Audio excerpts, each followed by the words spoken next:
Shalom Bapak Ibu dan Saudara yang kekasih dalam Tuhan. Mari kita persiapkan hati dan pikiran kita. Kita mau datang kepada Tuhan pada saat ini. Kita mau bersyukur dan menyembah Dia. Saya ajak kita berdiri bersama-sama. Mari kita tunduk kepala. Pertolongan kita datangnya dari Tuhan yang menciptakan langit bumi serta segala isinya. Tuhan yang setia dan tidak pernah meninggalkan perbuatan tangannya, tapi kekal sampai selama-lamanya. Turunlah atas saudara sekalian anugerah dan sejahtera dari Bapa, kasih karunia dari Tuhan Yesus Kristus, serta lawatan kuasa Roh Kudus curahkan atas kita sementara kita beribadah pada pagi hari ini. Amin. Bapa di surga, kami bersyukur kembali kepadamu pada saat ini. Oleh karena Engkau dan kebaikan-Mu dalam hidup kami ada Tuhan pada saat ini. Terima kasih buat penyertaan-Mu, kebaikan-Mu, kemurahan-Mu, dan kasih-Mu yang selalu melimpah atas hidup kami. Dan pada saat ini kami hendak memuji Tuhan, kami hendak mendengarkan firman-Mu. Mari Roh Kudus Engkau yang akan melawat kami dan mengurapi kami, sehingga sungguh-sungguh kami dapat bersekutu dengan segenap hati kami, dan kebangunan rohani boleh tercurah atas kami pada saat ini. Kami serahkan ibadah kami ke dalam tangan-Mu. Di dalam nama Tuhan Yesus kami berdoa. Amin.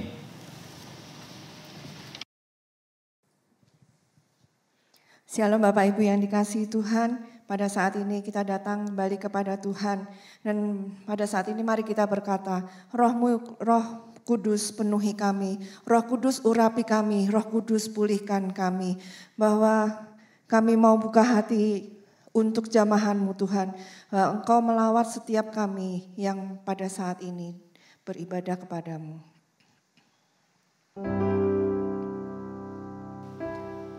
Roh-Mu yang hidup penuhiku, mengalir dalamku. Jiwaku tenang bersamamu dalam naunganmu. Ku buka hati, ku buka hati untuk jamahan-Mu, berserah penuh di hadirat-Mu. Kau ambil alih seluruh hidupku di altar-Mu, menyembah-Mu. Roh-Mu yang kudus pulihkan aku. Roh-Mu yang kudus pulihkanku.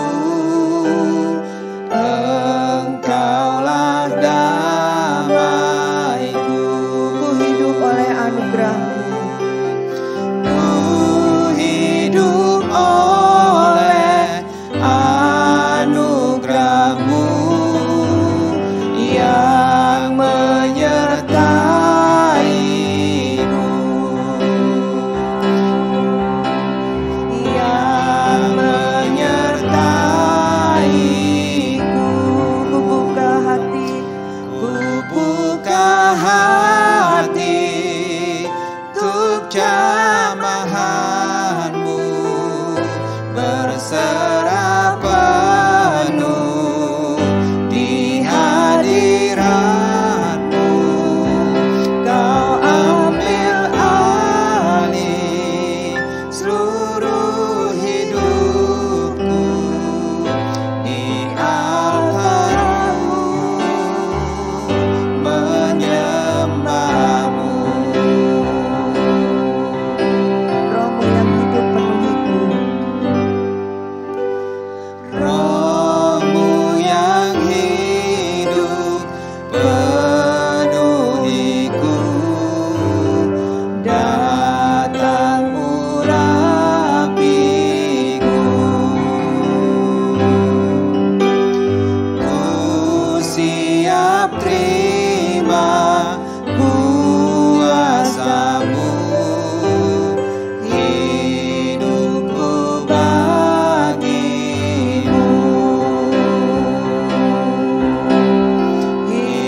kita akan mendengarkan firman Tuhan. Kita percaya bahwa firman Tuhan itu adalah firman yang memberikan kita kekuatan, yang menuntun kita dalam kehidupan kita. Sehingga pada saat kita menghadapi segala situasi tersulit, pada saat menghadapi badai, kita akan terbang tinggi dengan sayapnya. Seperti Raja Wali, dia mengatasi badai itu dengan terbang lebih tinggi. Dan kita percaya bahwa pertolongan Tuhan itu selalu senantiasa ada buat kita.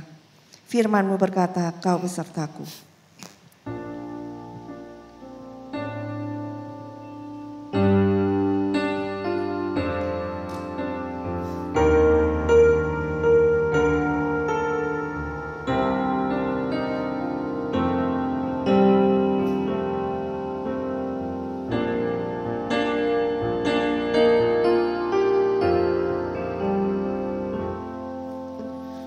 Firman-Mu berkata Kau besertaku, maka kuat roh dan jiwaku. Tangan-Mu Tuhan selalu ku nantikan, di setiap langkah ku percaya.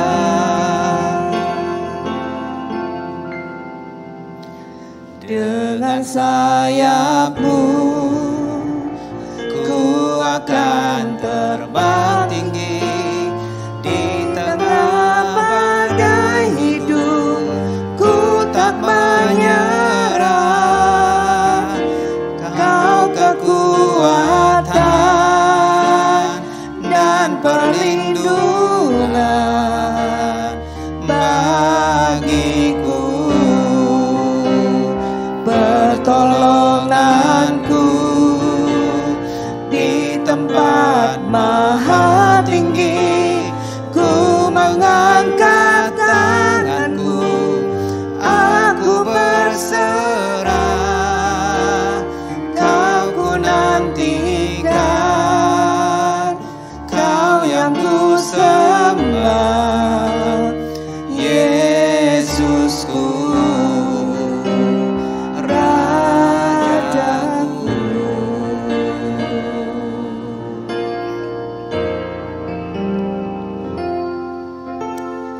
Firman-Mu berkata Kau besertaku,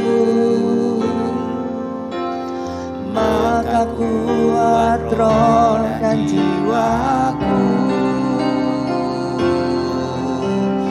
Tangan-Mu Tuhan selalu ku nantikan, di setiap langkah ku percaya.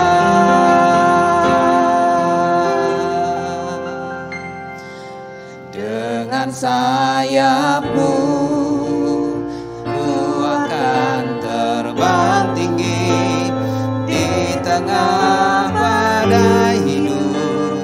Ku tak menyerah, Kau kekuatan dan perlindungan bagiku. Pertolonganku di tempat maha tinggi, ku mengangkat tanganku, aku berserah. Kau ku nantikan, Kau yang ku sembah, Yesusku.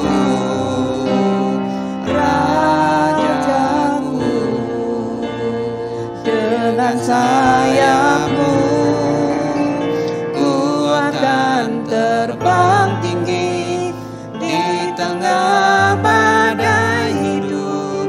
Ku tak menyerah, Kau kekuatan dan perlindungan bagiku. Pertolonganku di tempat maha tinggi, ku mengangkat tanganku,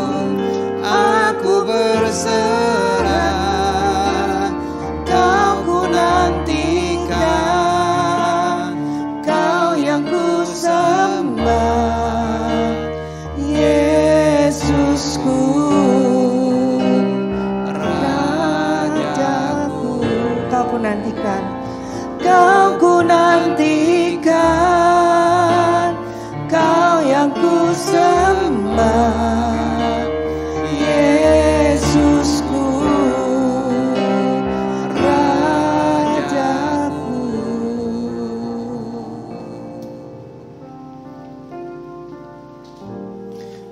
Mari kita berdoa bersama-sama. Kembali kami datang kepadamu Tuhan pada kesempatan ini. Kini kami hendak merenungkan kebenaran firman-Mu.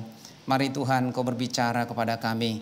Urapi hamba-Mu pakai bibir mulutnya, supaya dapat menyampaikan firman-Mu dengan bahasa yang sederhana dan mudah kami pahami dan kami mengerti. Demikian juga urapi kami semuanya Tuhan, sehingga firman itu boleh menjadi rema dalam hidup kami, yang akan menjadi bekal hidup kami untuk waktu-waktu selanjutnya. Kami serahkan pemberitaan firman-Mu ke dalam tangan-Mu. Di dalam nama Tuhan Yesus kami berdoa. Amin. Silakan duduk Bapak Ibu dan Saudara yang kasih dalam Tuhan. Mari kita bersama-sama membuka Alkitab kita pada saat ini. Firman Tuhan yang akan kita baca terambil dari Kisah Para Rasul pasal yang kedua, ayat 1 sampai dengan pasal yang ketiga.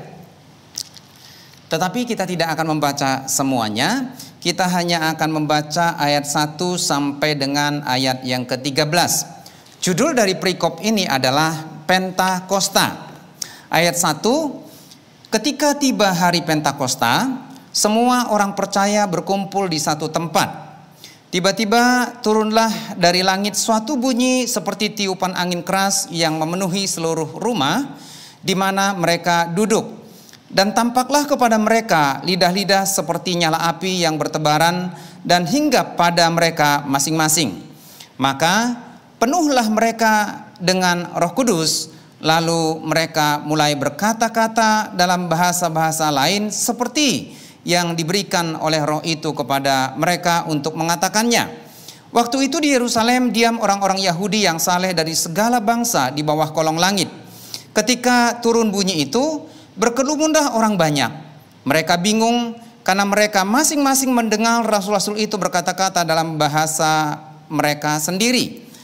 Mereka semua tercengang-cengang dan heran, lalu berkata, bukankah mereka semua yang berkata-kata itu orang Galilea? Bagaimana mungkin kita masing-masing mendengar mereka berkata-kata dalam bahasa kita sendiri, yaitu bahasa yang kita pakai di negeri asal kita. Kita orang Partia, Media, Elam, penduduk Mesopotamia, Yudea dan Kapadokia, Pontus dan Asia, Frigia dan Pamfilia, Mesir dan daerah-daerah Libya yang berdekatan dengan Kirene, pendatang-pendatang dari Roma, baik orang Yahudi maupun penganut agama Yahudi, orang Kreta dan orang Arab. Kita mendengar mereka berkata-kata dalam bahasa kita sendiri tentang perbuatan-perbuatan besar yang dilakukan Allah. Mereka semuanya tercengang-cengang dan sangat termangu-mangu sambil berkata seorang kepada yang lain, apakah artinya ini? Tetapi orang lain menyindir, mereka sedang mabuk oleh anggur manis. Adapun tema yang akan kita bahas pada kesempatan ini adalah hendaklah kamu penuh dengan Roh Kudus. Nah, peristiwa Kisah Para Rasul ini tidak secara khusus membicarakan tentang karunia seperti yang dibicarakan oleh Rasul Paulus dalam 1 Korintus pasal yang ke-12 sampai dengan pasal yang ke-13. Peristiwa ini adalah peristiwa pencurahan Roh Kudus sebagai penggenapan dari janji Tuhan Yesus ketika dia masih berada di dunia dan sebelum ia naik ke surga. Dalam Injil Yohanes pasal yang ke-14 ayat 15 sampai dengan yang ke-31, lalu pasal yang ke-15 ayat 26 sampai dengan yang ke-27. Dan Injil Yohanes pasal 16 ayat 4b sampai dengan ayat yang ke-15. Tuhan Yesus berkata bahwa ia akan pergi, tetapi Roh Kudus akan datang yang akan menjadi penghibur atas orang-orang percaya sampai selama-lamanya. Bahkan dalam Kisah Para Rasul pasal 1 ayat 4, 5 dan 8, Tuhan Yesus juga menjanjikan bahwa apabila Roh Kudus turun, mereka akan menerima kuasa dan mereka akan mengalami baptisan Roh Kudus. Dan jauh sebelum itu, Yohanes Pembaptis pernah berkata kepada orang banyak. Dia berkata bahwa aku membaptis kamu dengan air sebagai tanda pertobatan. Tetapi ia yang datang kemudian daripadaku, yaitu Yesus sendiri, akan membaptis kamu dengan Roh Kudus dan dengan api. Merenungkan perikop pembacaan kita pada saat ini, peristiwa pencurahan Roh Kudus terjadi bertepatan dengan hari raya Pentakosta Yahudi. Pentakosta yang dibicarakan dalam ayat 1 adalah Pentakosta Perjanjian Lama. Dalam Perjanjian Lama, Pentakosta artinya hari ke-50 setelah Paskah Yahudi. Dalam bahasa Inggris disebut dengan Passover, yaitu untuk memperingati bebasnya bangsa Israel dari perbudakan di Mesir, sebagaimana terdapat dalam Ulangan pasal 16 ayat yang pertama. Dalam bahasa Ibrani, Pentakosta adalah Savoi, secara harfiah artinya minggu-minggu, yaitu hari raya 7 minggu sebagai perayaan syukur orang-orang Israel karena panen gandum. Itu dicatat dalam Ulangan pasal 16 ayat 10, kemudian Keluaran pasal yang ke-34 ayat yang ke-22. Dalam tradisi ini, orang-orang Yahudi datang dari seluruh penjuru dunia. Sebagaimana kita baca dalam pembacaan kita tadi, mereka datang ke Yerusalem untuk merayakan hari raya Shavuot atau festival panen raya. Pada awalnya, bangsa Israel merayakan hari Pentakosta untuk memperingati turunnya hukum Taurat kepada mereka yang diturunkan oleh Tuhan di Gunung Sinai. Namun demikian mereka juga merayakan Pentakosta untuk merayakan panen gandum. Jadi bangsa Israel menghayati hari raya Pentakosta sebagai pencurahan berkat-berkatnya, berkat-berkat Tuhan yang dinyatakan secara spiritual dalam bentuk firman Tuhan, yaitu Taurat, dan juga berkat-berkat secara jasmaniah berupa hasil panen yang mereka telah terima. Dan pada saat-saat itu, orang Israel tidak diperkenankan bekerja.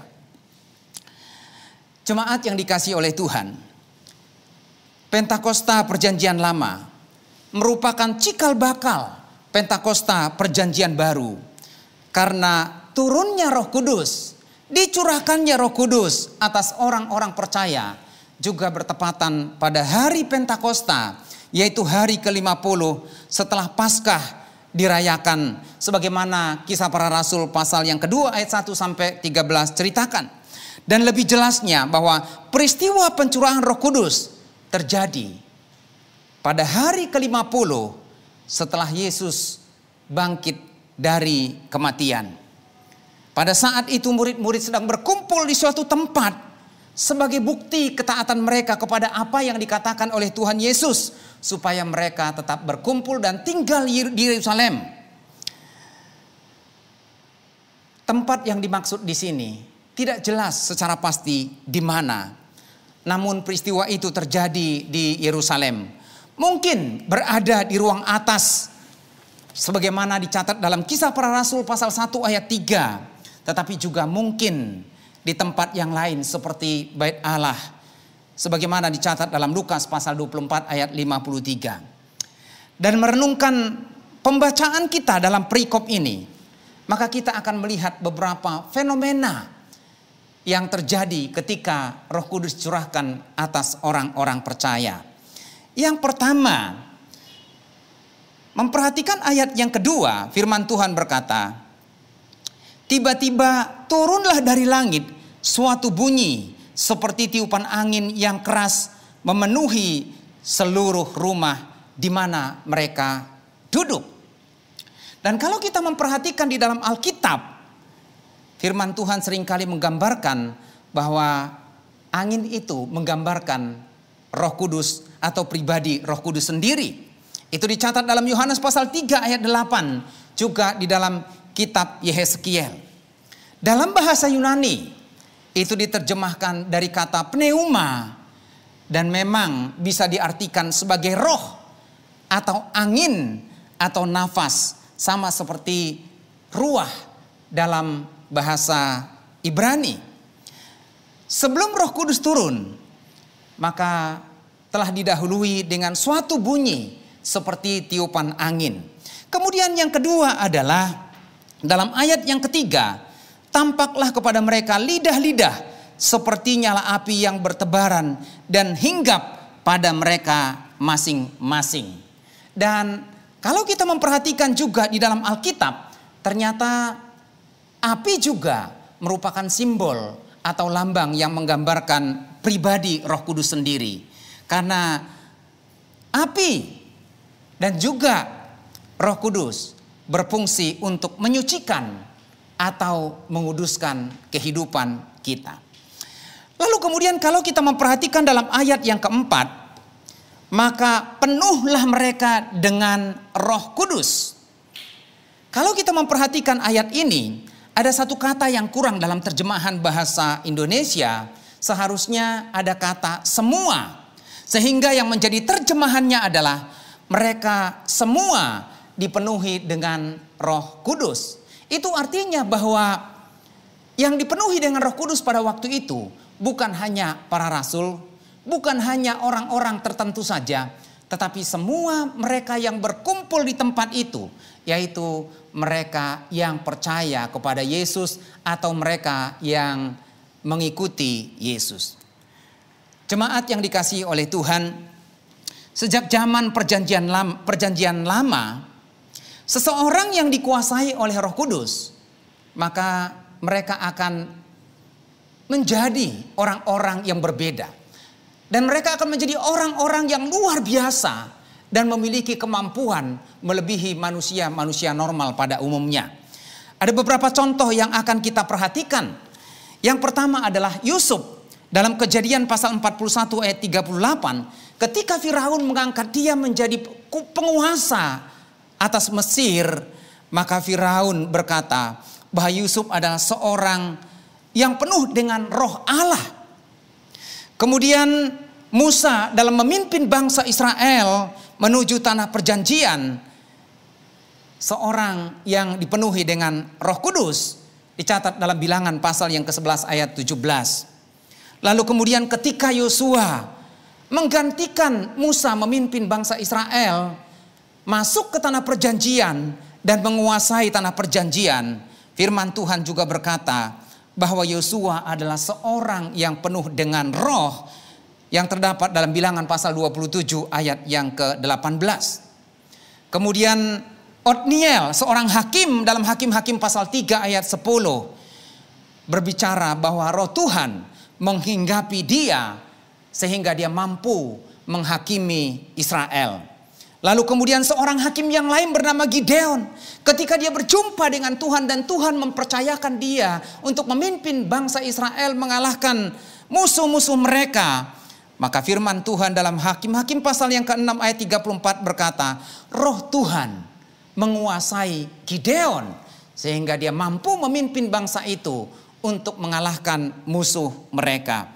Bahkan Simson dalam Hakim-Hakim pasal 14 ayat 6 berkata, maka berkuasalah roh Tuhan atasnya sehingga ia mencabik-cabik singa muda ketika dia hendak berada dalam perjalanan. Samuel dan Saul juga dikuasai oleh Roh Kudus. Dalam 1 Samuel pasal 10 ayat 6 sampai dengan 10, bahkan Daud ketika dia diurapi menjadi raja, maka berkuasalah roh Tuhan atas hidupnya.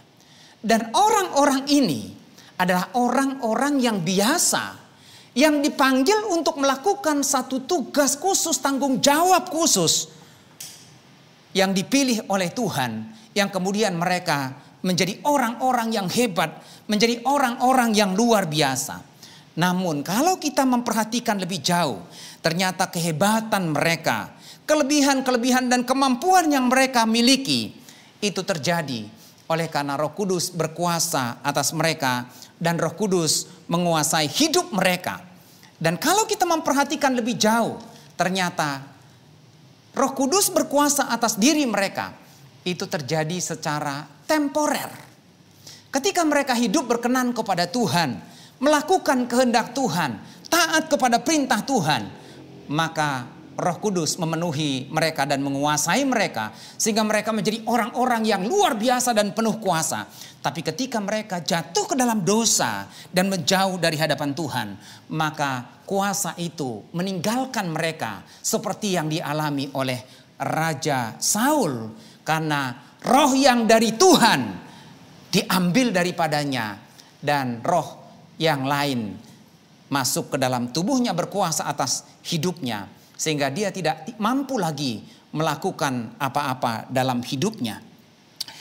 Jemaat yang dikasihi oleh Tuhan, kalau kita memperhatikan dalam ayat yang keempat ini, maka kita akan menemukan satu kata yang menarik, yaitu maka penuhlah mereka dengan Roh Kudus.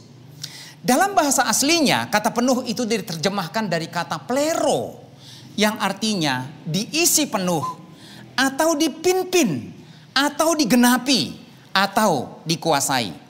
Dalam hal ini Roh Kudus berkuasa atas seseorang, memenuhi seseorang, sehingga seluruh bagian hidupnya diisi oleh kuasa Roh Kudus. Dan Roh Kudus yang memimpin hidup orang tersebut. Dan kalau kita memperhatikan istilah ini, maka kita dapat membandingkannya dengan Efesus pasal yang kelima ayat yang ke-18. Kita melihat sejenak Efesus pasal yang kelima ayat yang ke-18. Kitab Efesus dituliskan oleh Rasul Paulus kepada jemaat di Efesus. Dan pada saat itu Rasul Paulus berbicara tentang hidup sebagai anak-anak terang. Dan sebagai anak-anak terang, maka mereka harus memiliki kehidupan yang berkenan kepada Tuhan. Dan apa yang diungkapkan kepada mereka, apa yang diperintahkan kepada mereka. Ayat yang ke-18, firman Tuhan berkata, dan janganlah kamu mabuk oleh anggur, karena anggur menimbulkan hawa nafsu. Tetapi hendaklah kamu penuh dengan roh.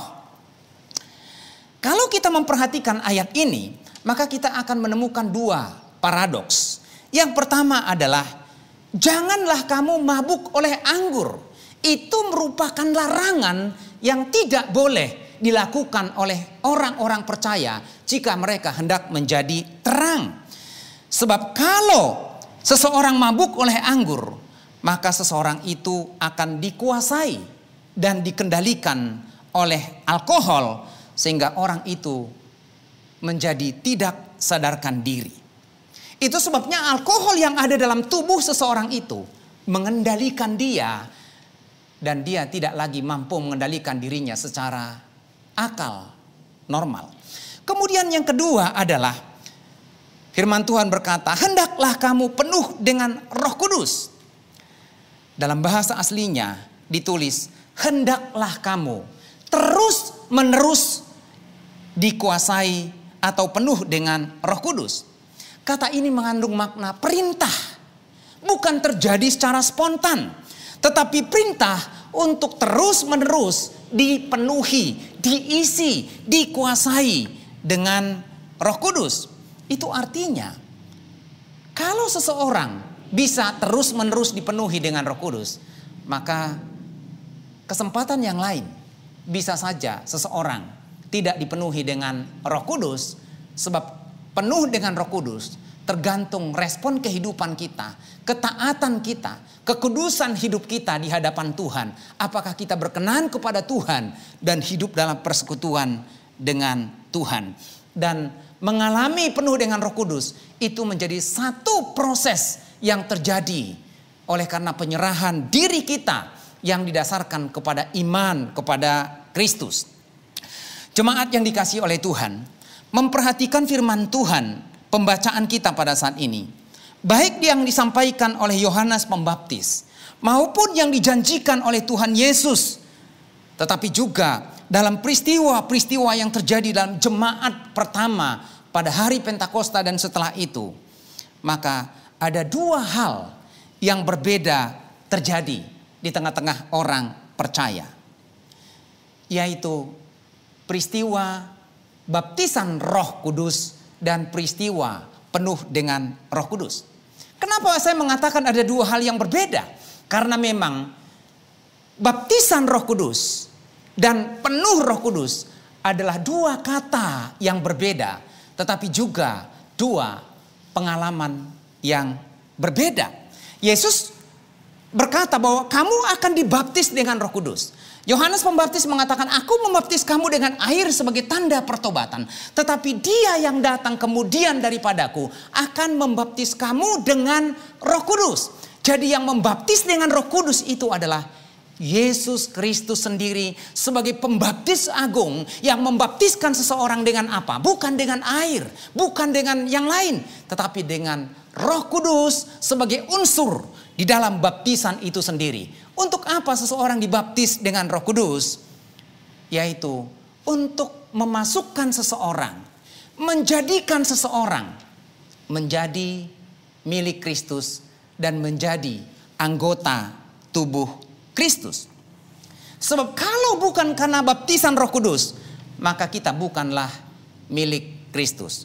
Firman Tuhan berkata dalam Roma pasal 8 ayat yang ke-9. Jika Roh Kristus tidak ada di dalam diri kamu, maka kamu bukanlah milik Allah. Justru karena Roh Kudus ada di dalam diri kita, maka kita disebut sebagai anak-anak Allah. Karena Roh Kuduslah yang melahirkan kita kembali menjadi ciptaan baru di dalam Kristus, dan yang lama sudah berlalu, yang baru sudah datang.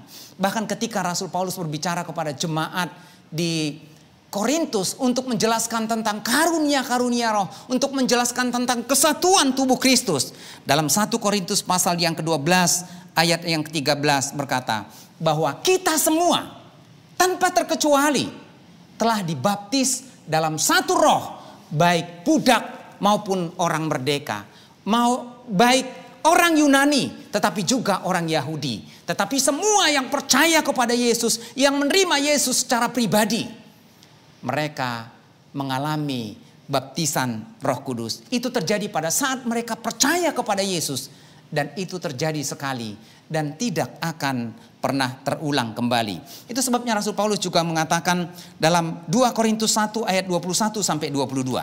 Saya mengajak kita sejenak membaca 2 Korintus 1 ayat 21 sampai dengan yang ke-22.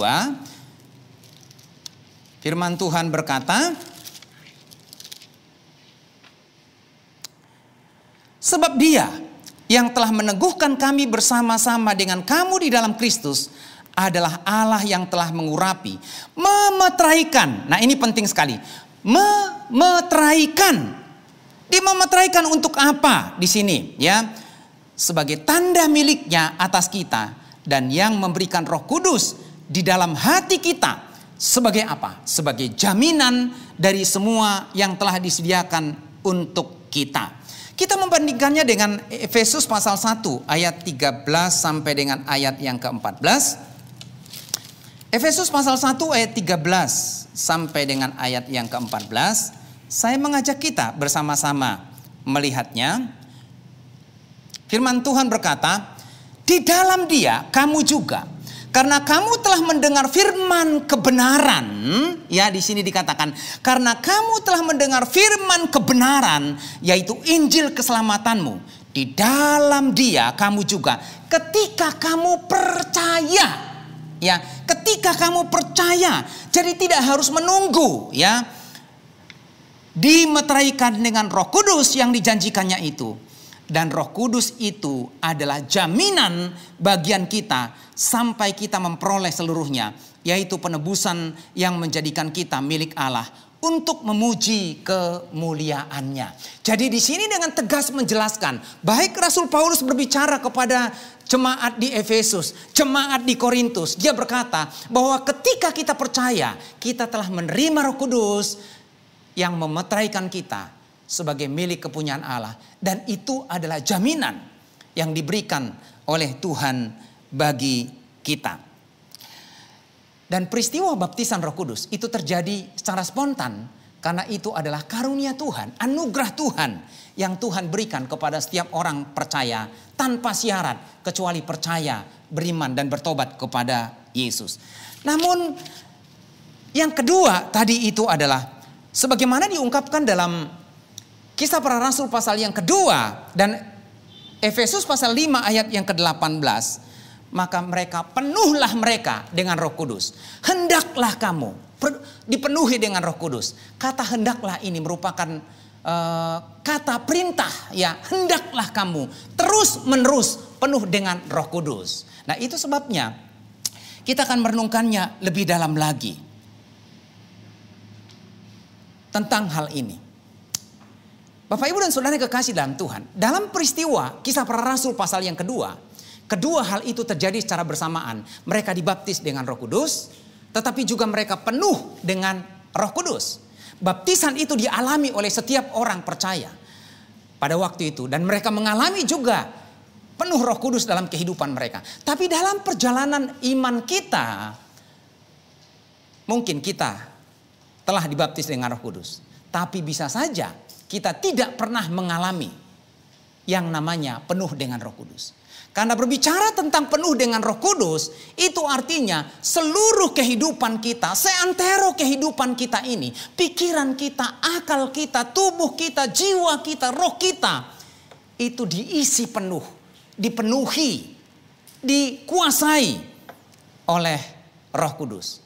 Itu bukan berarti bahwa pikiran kita dimatikan. Itu bukan berarti bahwa jiwa kita tidak berfungsi secara normal, tetap berfungsi secara normal, tetap bekerja secara normal. Tetapi dipimpin dan dituntun oleh Roh Kudus sesuai dengan kehendaknya. Namun yang perlu kita renungkan pada kesempatan ini adalah sebenarnya apa sih yang menjadi ciri-ciri dari orang yang penuh dengan Roh Kudus. Kita akan belajar dari peristiwa Pentakosta ini, dimulai dari Kisah Para Rasul pasal yang kedua sampai dengan pasal yang ketiga. Yang pertama adalah orang yang mengalami penuh Roh Kudus, maka mereka akan mengalami pembaharuan dan perubahan hidup.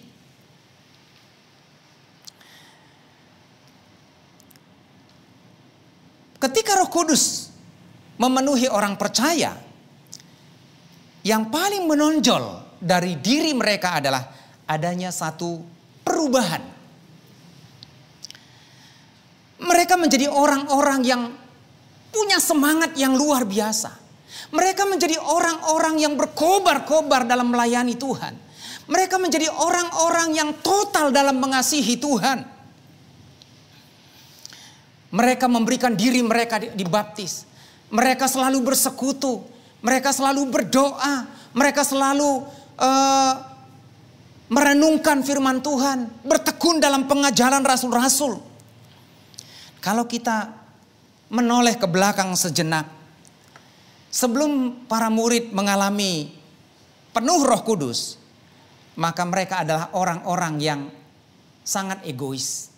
Terbukti ketika mereka masih tinggal bersama dengan Tuhan Yesus. Ada 2 orang dari antara mereka pernah mendatangi Tuhan Yesus dan berkata, "Guru, izinkanlah kami kelak akan duduk salah satu di sisi kananmu dan salah satu di sisi kirimu." Mereka menghendaki menjadi orang-orang kepercayaan dari Yesus. Mereka menghendaki menjadi orang-orang tangan kanan dan tangan kiri Tuhan Yesus. Orang-orang yang dekat dengan Tuhan Yesus. Dan itu mereka harapkan adalah untuk kepentingan mereka pribadi. Dan kalau kita memperhatikan selama 3 tahun dalam perjalanan para murid bersama dengan Tuhan Yesus, tidak banyak perubahan dalam diri mereka. Mereka hanya bersikap statis. Tidak ada pembaharuan dalam diri mereka. Bahkan ketika Yesus ditangkap dan disalibkan, ketika Yesus mati dan dikuburkan, Mereka kembali kepada kehidupan mereka yang lama. Mereka kembali kepada dunia mereka yang lama. Mereka kembali kepada komunitas mereka yang lama. Tetapi Yesus kemudian memulihkan mereka. Ketika Roh Kudus dicurahkan, maka terjadi satu perubahan hidup yang luar biasa. Karena Roh Kudus mengisi hidup mereka, memenuhi kehidupan mereka, menguasai kehidupan mereka. Sehingga emosi mereka, keberadaan mereka, etika mereka, pikiran mereka, semua dipimpin oleh Roh Kudus. Dan mereka menjadi orang-orang yang luar biasa. Mereka menjadi orang-orang yang sangat mengasihi Tuhan. Mereka menjadi orang-orang yang rindu melayani, rindu bersekutu, rindu tetap berada dalam hadirat Tuhan. Dan tidak bisa disangkal bahwa salah satu yang menjadi ciri yang bisa kita lihat dari orang yang penuh dengan roh adalah mereka mengalami perubahan dan pembaharuan hidup. Dan mereka akan terus bertransformasi dalam hidup mereka untuk menjadi serupa dengan gambaran Yesus Kristus sendiri. Yang kedua adalah mereka menjunjung tinggi firman Tuhan dan mereka mencintai firman Tuhan. Kalau kita memperhatikan pasal 2 ayat 14 sampai dengan ayat yang ke-40, ini adalah khotbah dari Petrus. Bahkan Petrus juga berbicara kepada mahkamah agama untuk membela imannya. Ketika dia berbicara di depan orang banyak, ketika dia menjelaskan tentang Yesus, ketika dia menjelaskan tentang Sang Juru Selamat, ketika dia menjelaskan tentang Mesias, maka dia berbicara didasarkan kepada firman Tuhan. Bahkan lebih tegasnya, dia mengutip ayat-ayat dari Alkitab. Dia berbicara apa yang disampaikan oleh Nabi Yoel. Dia mengutip kitab-kitab dari perjanjian lama. Dan dia menjadikannya sebagai dasar dari khotbahnya sendiri. Dan kalau kita memperhatikan di sini, dia tidak berbicara tentang omong kosong. Dia tidak berbicara tentang hal-hal yang spektakuler dan mujizat semata-mata.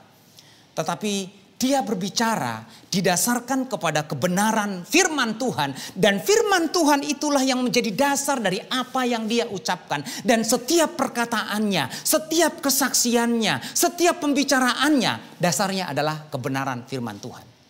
Bukan pengalaman pribadi semata-mata. Walaupun memang pengalaman pribadi itu penting. Bukan mujizat semata-mata. Walaupun mujizat itu penting. Banyak orang berbicara tentang mereka penuh dengan Roh Kudus, tapi mereka tidak mengerti kebenaran firman Tuhan. Roh Kudus itu adalah roh kebenaran. Itu sebabnya Roh Kudus tidak bisa dipisahkan dari kebenaran firman Tuhan. Dan firman Tuhan itu akan kita pahami. Firman Tuhan itu akan kita mengerti. Firman Tuhan itu akan mampu kita lakukan. Itu karena pertolongan dari Roh Kudus sendiri sebagai roh kebenaran yang memimpin kita kepada kebenaran itu sendiri. Bahkan kalau berbicara tentang khotbah, maka khotbah itu seharusnya demikian firman Tuhan. Bukan lelucon, bukan kesaksian pribadi. Walaupun memang kesaksian pribadi itu bisa menguatkan atau mempertegas kebenaran firman Tuhan itu supaya mudah untuk dipahami. Tapi kita melihat di sini bahwa ketika mereka penuh dengan Roh Kudus, maka mereka sungguh-sungguh mencintai firman Tuhan. Mereka sungguh-sungguh mendasarkan hidup mereka atas kebenaran firman Tuhan. Saya mau berkata kepada kita pada saat ini, kalau kita berkata bahwa kita penuh dengan Roh Kudus, maka salah satu ciri yang sangat menonjol adalah kita akan terus mencintai firman Tuhan. Kita akan memperkatakan firman Tuhan. Seluruh kehidupan kita akan didasarkan kepada firman Tuhan. Dan kita tunjukkan melalui perkataan kita, perbuatan kita, dan sikap kita sehari-hari. Kemudian yang ketiga adalah mereka penuh keberanian untuk melakukan kehendak Tuhan. Kalau kita memperhatikan kembali khotbah Petrus ayat 14 sampai dengan yang ke-15, maka kita akan melihat bagaimana seorang Petrus yang berbeda. Barangkali kita masih mengingat bagaimana Petrus menyangkal Tuhan Yesus 3 kali sebelum ayam berkokok. Padahal sebelum peristiwa itu, ketika Yesus bertanya kepada mereka, menurut kata orang siapakah aku? Ada orang yang mengatakan kau adalah Nabi Elia. Ada orang yang mengatakan kau adalah Nabi Yohanes Pembaptis. Tetapi Petrus dengan gagah dan keyakinan yang mantap, dia berkata, engkau adalah Mesias, anak Allah yang hidup. Dan kalimat ini sangat luar biasa. Itu sebabnya Yesus berkata, di atas pengakuan ini aku akan mendirikan jemaatku. Tapi kenapa kemudian dia menyangkal Tuhan Yesus? Karena memang yang menguasai dirinya adalah rasa takut. Hati dan pikiran, kecemasan. Itulah manusia. Ketika kita dalam kondisi tenang, semuanya beres. Kita bisa berkata dengan begitu yakin dan meyakinkan. Dengan begitu tegas. Tapi ketika kita diperhadapkan dengan satu situasi yang sulit, maka seolah-olah kita menjadi orang yang berbeda. Tidak lagi bisa mempertahankan keyakinan kita. Tidak bisa lagi mempertahankan iman kita. Kita tidak lagi bisa berani menyatakan kebenaran. Dan kita melihat, sekalipun Petrus adalah seorang yang menyangkal Tuhan Yesus. Yang pernah berkata, aku tidak mengenal dia sebanyak 3 kali. Tetapi karena dia mengalami pertobatan. Dan ketika Roh Kudus dicurahkan atas mereka dan dia penuh dengan Roh Kudus, maka tidak ada lagi perasaan takut atas diri Petrus dan murid-murid lainnya. Ketika mereka melihat penganiaya mendekati mereka. Ketika banyak orang berkerumun di sekeliling mereka. Mereka tidak takut mati. Mereka tidak takut menyuarakan kebenaran. Mereka tidak takut untuk menyampaikan bahwa Yesus adalah Mesias. Yesus adalah Juru Selamat. Tadinya mereka takut mati dan takut kehilangan nyawa. Takut kehilangan kenyamanan. Tetapi mereka saat ini memiliki keberanian yang luar biasa untuk melakukan kehendak Tuhan. Menunjukkan iman mereka. Menunjukkan jati diri mereka. Menunjukkan kehidupan mereka yang sekarang. Sebagai murid-murid Kristus yang dipenuhi dengan Roh Kudus. Kalau kita melihat dalam sejarah gereja. Para bapak-bapak gereja rela mati. Bahkan disiksa. Karena mereka hidup penuh dengan Roh Kudus. Saya kira tidak ada seorang pun yang mampu bertahan dalam iman. Tidak ada seorang pun punya keberanian mempertahankan keyakinannya. Kalau bukan karena penuh Roh Kudus. Itu sebabnya mari kita terus berusaha. Mari kita terus berjuang. Supaya kita penuh dengan Roh Kudus. Karena ini adalah perintah yang harus kita lakukan dalam hidup kita. Kemudian yang keempat adalah mereka hidup kudus.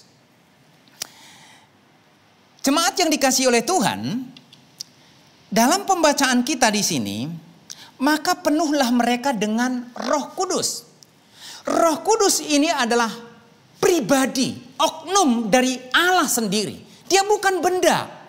Seringkali saya memperhatikan ada orang yang menggambarkan seolah-olah Yesus itu hanya sebatas kuasa atau benda. Seperti misalnya gini, saya pernah melihat ada seseorang memberikan contoh. Ada segelas air yang penuh kosong, lalu ada 2 gelas air. Lalu kemudian 2 gelas air ini ditumpahkan secara pelan-pelan ke air ini, lalu dia penuh dan luber. Itulah yang disebut dengan penuh Roh Kudus. Tapi kalau kita memperhatikan penuh dengan Roh Kudus bukan seperti itu. Terisi penuh, tidak ada ruang kosong, tidak ada tempat yang kosong. Tapi seluruhnya ruang itu diisi dengan Roh Kudus. Dan namanya Roh Kudus, maka hidupnya kudus. Pribadinya kudus. Pribadinya tidak tercemar, terpisah dari dosa. Itu adalah Roh Kudus. Maka karena dia adalah pribadi Roh Kudus, maka tempat yang ditinggali juga harus kudus. Roh Kudus tidak akan pernah mungkin tinggal dalam pribadi atau tempat yang kotor atau penuh dengan dosa. Itu sebabnya jikalau kita hendak penuh dengan Roh Kudus, maka kita harus membersihkan diri. Kita harus mengosongkan diri dari kedagingan perkara-perkara duniawi, hawa nafsu, iri hati, kebencian, dendam, ataupun mungkin ada oknum-oknum yang lain dalam diri kita. Mungkin ada genderuwo kali ya, ada setan, ada akar pahit, ataupun mungkin ada hantu-hantu yang lain, ada susuk. Itu perlu kita lepaskan dari diri kita, perlu kita tinggalkan dosa kita. Kita harus bebas dari dosa. Maka Roh yang Kudus ini akan tinggal dalam diri kita, menguasai hidup kita. Selama masih ada area kehidupan kita, itu diisi oleh oknum yang lain. Apakah itu kedagingan, hawa nafsu, dosa, atau kuasa kegelapan. Maka Roh Kudus tidak akan mungkin bisa memenuhi kita. Kita harus menaruh hidup kita sepenuhnya kepada Tuhan, memberikannya seutuhnya kepadanya. Dan kita harus hidup kudus. Kudus dalam perkataan. Kudus dalam tingkah laku, kudus dalam pikiran, kudus dalam perbuatan. Maka kita akan penuh dengan Roh Kudus. Penuh Roh Kudus itu menuntut kesucian hidup. Namun itu tidak berarti bahwa kita tidak mungkin lagi berbuat dosa. Selama kita masih hidup dalam dunia ini, selama kita masih hidup dalam daging, kita masih bisa jatuh ke dalam dosa. Tetapi dosa bukan lagi menjadi kesukaan kita. Kita tidak lagi terikat oleh dosa. Kita tidak lagi diperbudak oleh dosa. Tetapi kita mungkin saja jatuh ke dalam dosa. Itu sebabnya supaya kita tidak jatuh ke dalam dosa, kita harus penuh dengan Roh Kudus. Untuk penuh dengan Roh Kudus, kita harus memiliki persekutuan pribadi dengan Tuhan. Kita harus memiliki hubungan yang intim dengan Tuhan. Dan kita harus menjaga kekudusan hidup kita. Sehingga Roh Kudus berkenan memenuhi hidup kita. Kemudian yang kelima adalah orang yang penuh dengan Roh, maka hidupnya akan menjadi lebih hidup.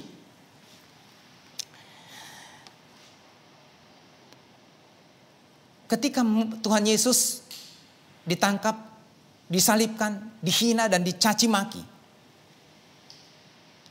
bahkan akhirnya dikuburkan, para murid mengalami keputusasaan. Mereka kehilangan pengharapan. Mimpi yang mereka bangun selama ini menjadi lebih baik. Ternyata sirna begitu saja. Sehingga mereka hidup dikuasai oleh kebimbangan dan ketakutan. Tetapi justru situasi yang berbeda terjadi. Ketika Roh Kudus dicurahkan, maka hidup mereka menjadi lebih hidup. Mereka memiliki semangat yang berkobar-kobar. Mereka memiliki antusiasme yang tinggi. Ketakutan yang menguasai mereka selama ini telah sirna. Keputusasaan yang melanda mereka selama ini telah mereka tinggalkan dan mereka dibebaskan. Dan mereka kini bangkit. Dan mereka berjuang dalam pimpinan dan kuasa Roh Kudus. Itu sebabnya Rasul Paulus juga pernah berkata di dalam Roma 12 ayat 11. Janganlah hendaknya kerajinanmu kendor. Biarlah rohmu menyala-nyala dan layanilah Tuhan. Tidak dapat dipungkiri bahwa dalam perjalanan kehidupan kita ada begitu banyak tantangan hidup. Ada begitu banyak pergumulan. Ada begitu banyak masalah. Mungkin masalah pekerjaan. Mungkin masalah pasangan hidup. Mungkin juga masalah keluarga. Mungkin juga masalah anak-anak, masalah suami, atau masalah istri, atau juga mungkin masalah kesehatan. Kadang-kadang apa yang tidak pernah kita bayangkan, justru itu yang terjadi. Apa yang tidak pernah kita mimpikan, justru itulah yang kita alami dalam kehidupan kita. Dalam situasi seperti ini, dituntut hidup kita berserah kepada Tuhan, bersekutu dengan Tuhan, mencari wajah Tuhan. Maka Roh Kudus akan memenuhi kita sehingga hidup kita menjadi lebih hidup. Kita menjadi lebih bergairah. Sama seperti para murid pada waktu itu ketika lawatan Tuhan tercurah atas mereka. Ketika Roh Kudus memenuhi mereka, maka hidup mereka menjadi lebih hidup. keputusasaan telah sirna mereka tinggalkan jauh di belakang. Dan kini mereka dengan semangat yang berkobar-kobar. Mereka melayani Tuhan. Mereka saling mengasihi. Mereka bersekutu satu dengan yang lain. Memberikan waktu mereka, pikiran mereka, bahkan harta mereka dipersembahkan untuk Tuhan. Dan semangat itu terus menyala sampai akhir kehidupan mereka. Bagaimana dengan kehidupan kita? Mungkin saat ini ada dari antara saudara sedang mengalami keputusasaan. Sedang mengalami kebimbangan. Sedang mengalami ketakutan. Atau mengalami beban yang berat. Carilah Tuhan kembali. Biar Roh Kudus akan memenuhi saudara. Maka Tuhan akan membuat hidup kita menjadi lebih hidup. Bapak, Ibu, dan saudara kekasih dalam Tuhan. Poin yang ke-6 adalah ketika seseorang penuh dengan Roh Kudus, maka mereka akan memberi hidup mereka secara total.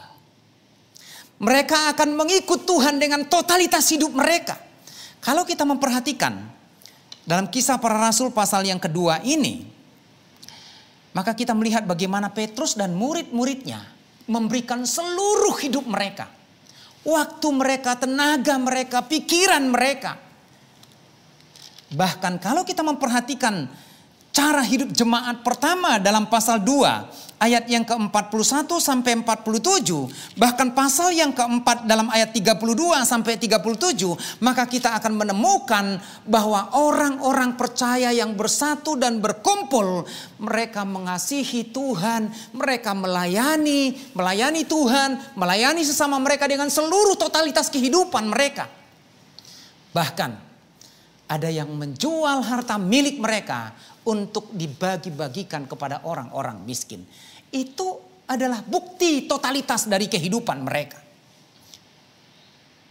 Tidak mungkin orang yang tidak dipenuhi Roh Kudus bisa melayani dengan totalitas. Kalau orang hanya separuh-separuh, hanya sampai dibaptis Roh Kudus, tidak mungkin juga mereka mempersembahkan hidup mereka dan seluruh totalitas hidup mereka. Orang yang mempersembahkan hidup mereka secara total dan memberikan totalitas hidup mereka kepada Tuhan, itu adalah orang-orang yang dipenuhi dengan Roh Kudus karena seluruh area hidup mereka telah dipenuhi dan dikuasai oleh Roh Kudus. Kalau kita memperhatikan di sini, mereka menunjukkan totalitas kehidupan mereka melayani Tuhan dan mengiring Tuhan. Maka itu merupakan penggenapan dari hukum kasih. Firman Tuhan mengatakan dalam Matius pasal 22 ayat 37 sampai 39. Kasihilah Tuhan Allahmu dengan segenap hatimu, dengan segenap jiwamu, dan dengan segenap akal budimu. Itulah hukum pertama dan yang pertama. Hukum yang kedua yang sama dengan itu adalah kasihilah sesamamu manusia seperti dirimu sendiri. Dan itu mereka tunjukkan dan mereka buktikan dalam kehidupan mereka. Mereka mengiring Tuhan, melayani Tuhan, berbakti, memberi, bersekutu, belajar. Itu dengan seluruh totalitas kehidupan mereka lakukan dengan serius. Bagaimana kita bisa berkata bahwa seseorang itu penuh dengan Roh Kudus kalau mereka melayani dengan setengah-setengah hati, memberi dengan begitu susah, bermalas-malasan, bersungut-sungut, dan memberi ala kadarnya. Tetapi orang yang penuh dengan Roh Kudus akan memberi dengan seluruh totalitas yang dia punya. Kemudian yang ketujuh adalah orang yang penuh dengan Roh Kudus itu akan menjadi produktif dan dinamis. Apa sih yang dimaksud dengan produktif? Saya mencoba melihat definisi dari produktif. Produktif adalah berkembang atau menghasilkan. Jadi kalau ada seseorang mandek, tidak menghasilkan sesuatu, tidak berkembang, itu bukan produktif. Satu pohon disebut produktif kalau dia menghasilkan buah. Dan buah itu bisa dinikmati atau dijual. Ya, nah. Sedangkan dinamis artinya bergerak secara aktif atau penuh semangat dan terus-menerus berubah. Nah, kalau kita memperhatikan kehidupan para murid, sebelum mereka dipenuhi dengan Roh Kudus, maka hidup mereka itu loyo. Hidup mereka pesimis. Hidup mereka statis. Tidak ada sesuatu yang mereka hasilkan. Tidak ada semangat yang berkobar-kobar. Tidak ada semangat yang menyala-nyala. Hidup mereka membelai dan loyo. Tetapi ketika mereka penuh dengan Roh Kudus, mereka menjadi pribadi-pribadi yang produktif. Menjadi pribadi-pribadi yang menghasilkan. Terus berkembang di dalam iman mereka, dalam pelayanan mereka. Bahkan mereka menghasilkan sesuatu yang luar biasa. Apa yang mereka hasilkan? Paling tidak mereka menghasilkan 3 hal penting. Yang pertama adalah mereka menghasilkan buah atau karakter Kristus, buah roh. Kalau kita memperhatikan pasal 2 ayat 41 sampai 47 ini, maka kita akan menemukan bahwa ciri khas hidup jemaat pertama itu adalah menunjukkan karakter Kristus, menunjukkan buah roh. Mereka hidup dalam kasih, mereka hidup dalam sukacita ilahi, mereka hidup dalam kemurahan. Mereka hidup dalam penguasaan diri. Dan buah roh itu digenapi dalam kehidupan mereka. Mereka rela berkorban. Mereka memberi. Mereka menolong. Mereka mengasihi Tuhan dengan segenap kehidupan mereka. Mereka bertekun dalam pengajaran. Mereka terus merindukan Tuhan dalam kehidupan mereka. Memuji Tuhan. Dan itu adalah buah roh. Mereka menunjukkan kasih kepada Tuhan secara sungguh-sungguh dengan melayani Tuhan dan menunjukkan kasih kepada sesama manusia. Tanam mangga, tidak mungkin yang kita hasilkan apel.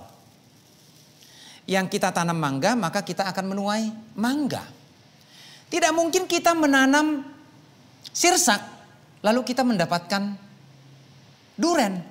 Yang kita tanam sirsak, maka yang kita tuai adalah sirsak, bukan duren. Maka ketika Roh Kudus tinggal di dalam diri mereka, bertumbuh di dalam diri mereka, menguasai seluruh hidup mereka, maka mereka menghasilkan karakter Kristus yang disebut dengan buah roh. Itu buah pertama yang mereka hasilkan.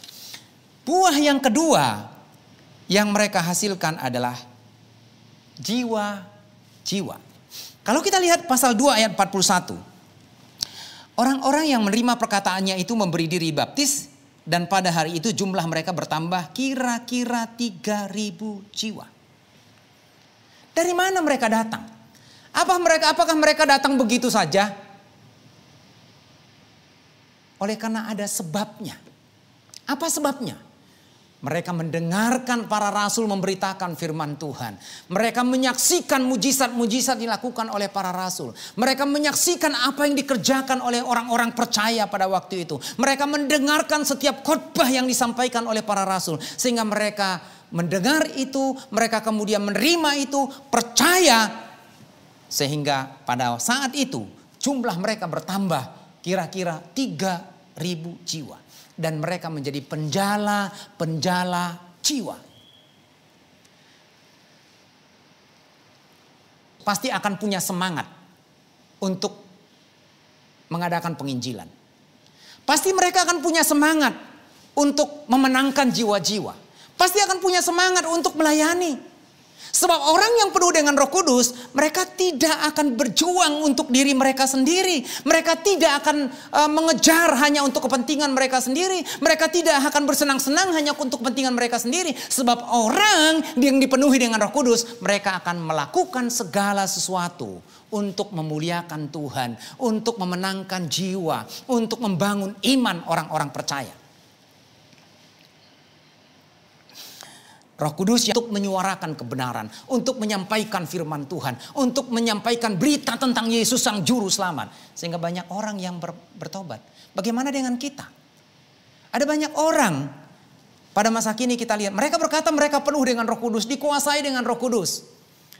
Tapi mereka justru dikuasai dengan kekecewaan. Mereka hanya mengejar mujizat, mereka hanya mengejar berkat-berkat. Mereka tidak menyuarakan tentang kebenaran, mereka tidak menyampaikan kebenaran Injil, mereka tidak menjadi berkat buat orang lain. Tapi orang yang penuh dengan Roh Kudus, yang kedua yang dihasilkan adalah jiwa-jiwa.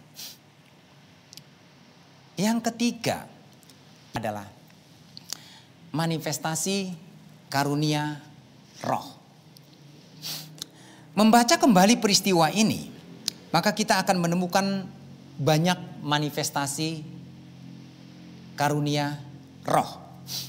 Yang pertama, kita lihat memang dalam pasal 2 ini, ketika Roh Kudus dicurahkan, mereka mulai berkata-kata bahasa-bahasa lain seperti yang diberikan oleh roh itu.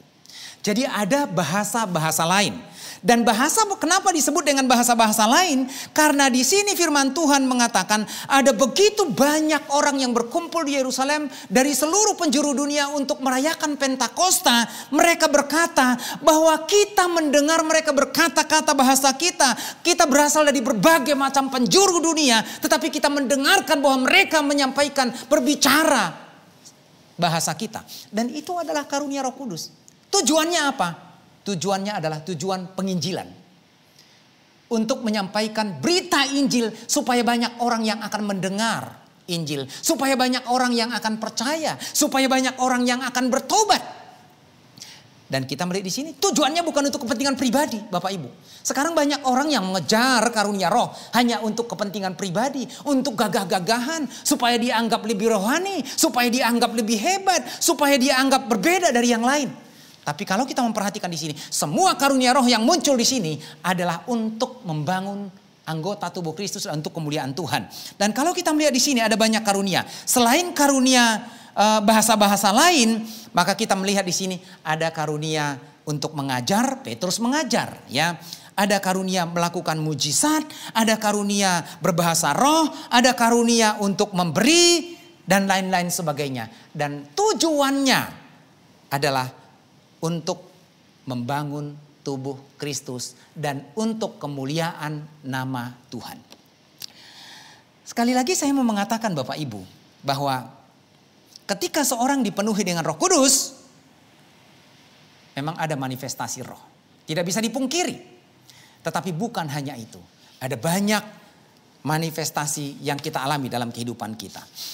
Saya mau menegaskan kembali bahwa Tuhan memerintahkan kita bukan hanya sampai dibaptis dengan roh. Tetapi Tuhan memerintahkan kita supaya penuh dengan Roh Kudus. Efesus pasal 5 ayat 18 berkatakan, hendaklah kamu terus-menerus penuh dengan Roh Kudus. Dan itu menuntut kesucian hidup, menuntut ketaatan kepada Tuhan. Dan kita harus memiliki persekutuan pribadi dengan Tuhan. Tidak mungkin kita penuh dengan Roh Kudus kalau kita hidup dalam dosa. Kalau kita tidak memiliki hubungan yang intim dengan Tuhan. Kalau kita tidak hidup dalam ketaatan firman Tuhan. Kalau kita tidak hidup sesuai dengan kehendak Tuhan. Dan itu adalah syarat, kriteria jika kita ingin penuh dengan Roh Kudus. Dan sebagai tanda dan ciri orang yang penuh dengan Roh Kudus adalah yang pertama, mereka mengalami perubahan dan pembaharuan hidup. Yang kedua, mereka semakin mencintai firman Tuhan dan menjunjung firman Tuhan sebagai dasar hidup mereka. Dan yang ketiga, mereka penuh keberanian untuk melakukan kehendak Tuhan. Yang keempat adalah mereka menjalani hidup kudus, tidak bercela karena mereka tidak melakukan dosa. Kemudian yang keempat adalah hidup mereka menjadi lebih hidup. Tidak lagi loyo, tidak lagi patah semangat, tapi hidup mereka menjadi lebih hidup. Dan kemudian yang keenam, orang yang penuh dengan Roh Kudus akan memberi dan melayani dengan seluruh totalitas hidup mereka. Melayani Tuhan, mengasihi Tuhan, memberi dengan seluruh totalitas hidup.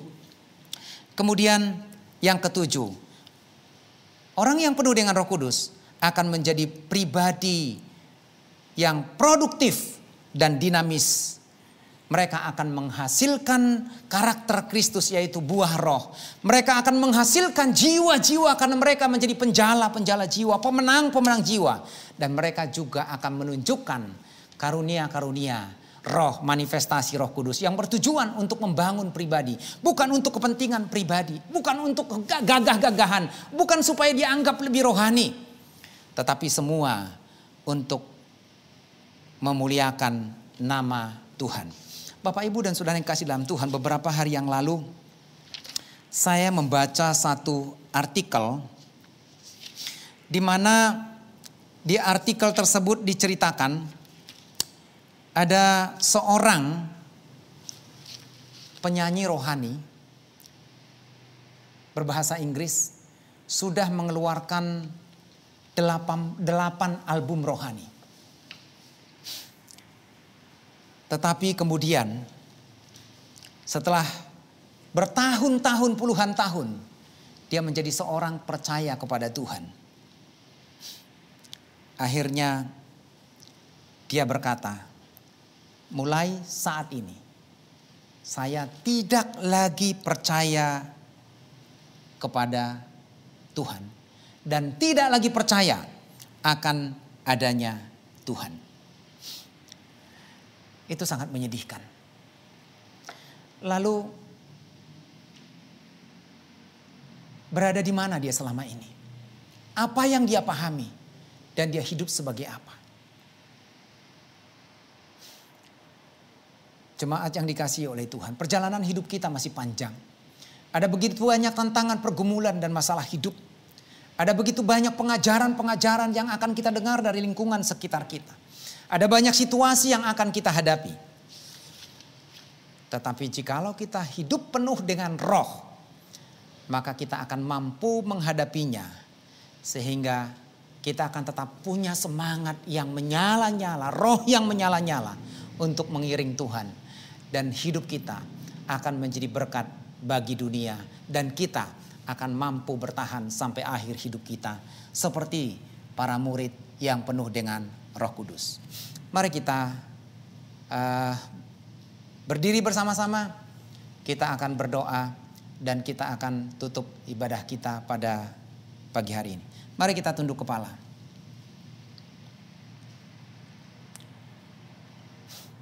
Bapa di dalam surga, Bapa yang penuh kasih, di dalam nama Tuhan Yesus Kristus, kami bersyukur kembali kepadamu Tuhan pada kesempatan ini. Karena hari ini kami memperingati kembali turunnya Roh Kudus atas kehidupan orang-orang percaya. Atas kehidupan kami. Atas kehidupan jemaat Tuhan. Sehingga kami boleh mengalami kuasa Tuhan dalam kehidupan kami. Kami bersyukur kalau kami sudah mengalami baptisan Roh Kudus. Tapi Tuhan memerintahkan kami supaya kami penuh dengan Roh Kudus. Kami sadar tidaklah mudah itu bagi kami. Sebab seringkali daging kami lebih kuat dan lebih berpengaruh. Tetapi Tuhan memerintahkan kami supaya kami menyerahkan hidup kami. Supaya dipenuhi dengan Roh Kudus. Supaya dikuasai dengan Roh Kudus. Supaya dipimpin dengan Roh Kudus. Maka kami akan mampu mengalahkan hawa nafsu duniawi. Kami akan mampu mengalahkan kedagingan kami. Kami akan mampu mengalahkan roh-roh di udara, penguasa-penguasa di si jahat yang akan mempengaruhi kami. Dan kami akan memiliki roh yang menyala-nyala. Dan kami akan memiliki kuasa itu yang akan terus membangkitkan iman kami. Menjadikan kami sebagai pribadi-pribadi yang dinamis dan produktif. Sehingga kami akan menjadi berkat bagi banyak orang dimanapun kami berada. Terima kasih Tuhan. Terima kasih Tuhan. Jemaat yang dikasih oleh Tuhan. Mungkin saat ini engkau sedang mengalami keputusasaan. Mungkin imanmu sedang loyo. Engkau sedang tidak bergairah mencari Tuhan. Engkau hanya melakukan dengan setengah-setengah hati. Tidak dengan sungguh-sungguh. Saya mau berdoa kepada Bapak Ibu. Angkatlah tangan Bapak Ibu di hadapan Tuhan. Sebagai bukti penyerahan diri dan kerinduan hatimu kepada Tuhan. Supaya Roh Kudus yang akan memenuhi hidup saudara. Memimpin hidup saudara. Tuhan, kau melihat tangan-tangan yang terangkat. Engkau tahu hati dan pikiran mereka. Mungkin saat ini mereka sedang berputus asa. Mungkin mereka sedang tawar hati. Mungkin mereka sedang undur dari hadapan-Mu. Atau mungkin mereka sedang berputus asa. Hamba berdoa di dalam nama Tuhan Yesus. Jamah mereka Tuhan, Roh Kudus perbaharui hidup mereka, bangkitkan kembali iman mereka. Sehingga roh mereka kembali menyala-nyala dan hidup mereka menjadi lebih hidup kembali. Sebab orang yang penuh dengan Roh Kudus akan menjadi lebih hidup. Dan itu yang akan terjadi dalam kehidupan anak-anak-Mu Tuhan. Terima kasih Tuhan. Turunkan tangan saudara. Kami bersyukur kembali Tuhan. Kami rindu supaya kami terus akan hidup dalam persekutuan dengan Engkau. Kami hidup dalam kekudusan. Kami hidup dalam ketaatan kepada firman-Mu. Sehingga kami hidup sesuai dengan kehendak-Mu. Maka roh-Mu yang akan memenuhi kami. Sehingga kami akan terus mampu bertahan dengan semangat yang menyala melayani Tuhan. Dan menjadi berkat dengan seluruh totalitas kehidupan kami. Terima kasih Tuhan buat firman-Mu. Kami berdoa buat jemaat. Mungkin saat ini ada yang sedang sakit atau lemah tubuh. Kuatkan dan teguhkan iman mereka. Bangkitkan kembali iman mereka. Supaya mereka mampu bertahan. Dan mereka tetap yakin akan pertolongan Tuhan. Kami berdoa juga Tuhan buat bangsa dan negara kami. Dalam menghadapi wabah pandemi corona ini Tuhan. Kau berikan hikmat kepada pemimpin-pemimpin kami. Presiden sampai kepada pemimpin-pemimpin di daerah. Supaya mereka mampu untuk menyelesaikan masalah ini. Berikan hikmat kemampuan kepada mereka. Sehingga mereka dapat berkoordinasi secara sempurna. Mereka dapat menjalankan program-program sesuai dengan kebutuhan untuk menghadapi pandemi ini Tuhan. Engkau yang akan mengurapi mereka. Demikian juga untuk masyarakat bangsa kami. Sadarkan supaya mereka bisa bekerja sama untuk mengikuti aturan-aturan yang dibuat oleh pemerintah. Sehingga pandemi ini akan segera berlalu. Terima kasih Tuhan. Kami berdoa juga buat jemaat-Mu dimanapun berada. Gereja-gereja-Mu, Kau yang akan terus memberkati mereka. Dan roh mereka terus akan menyala-nyala dan mencari Tuhan. Terima kasih Tuhan, terima kasih. Jemaat yang dikasih oleh Tuhan, angkatlah hatimu dan terimalah berkat Tuhan. Turunlah kiranya anugerah dan sejahtera dari Bapa, kasih karunia dari Tuhan Yesus Kristus, serta kekuatan, penghiburan, dan kuasa Roh Kudus melimpah atas kehidupan saudara. Dari saat ini sampai Maranatha Tuhan datang untuk yang kedua kalinya, bahkan sampai selama-lamanya. Amin. Mari kita nyanyikan lagu Bapa Terima Kasih. Bapa terima kasih, Bapa terima kasih, Bapa di dalam surga, ku berterima kasih. Amin.